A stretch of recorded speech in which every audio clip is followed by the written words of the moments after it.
Many of those people have applications out and looking for other jobs. I know it's a tough climate to get a job, but there are areas that they're still hiring.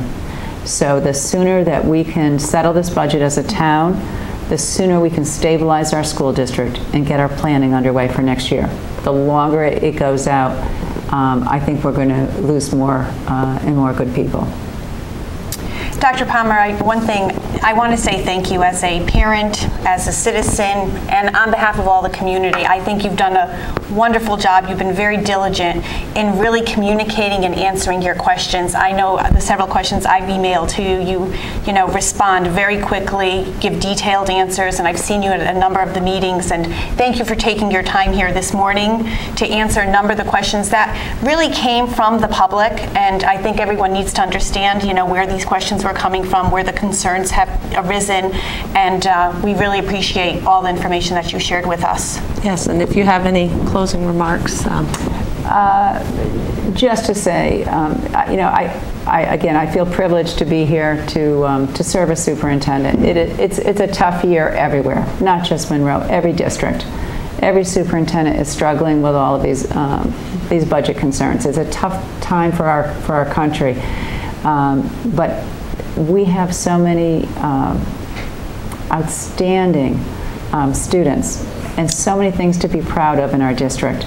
And I hope that we can maintain the foundation and work on that, and I commit to build on that and to also be accountable and responsible in terms of the fiscal end of resources that are allocated to the educational budget. And I just, you know, thank our parent community for all of its support, for the entire community's support. And I will continue to try to make sure that I am responding appropriately. There are some days that I get a couple hundred emails, and I know there's a frustration if I can't get to all of them.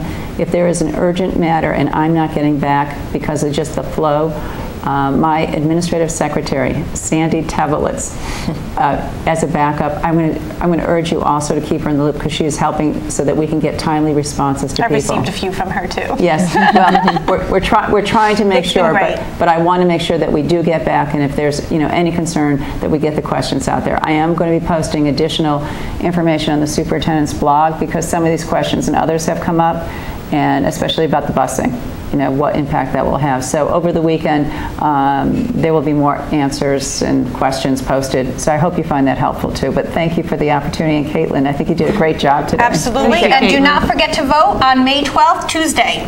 Thank you very much. Thank you. Thank you. Well, on that thought, we will have to close the discussion. We want to thank our guests for their constructive participation. Again, we hope that you all have enjoyed this exchange of ideas on the questions that directly relate to the concerns shared by all members of the Monroe community. We invite you to continue viewing and listening to our community-based future broadcasts. Until then, we wish you well.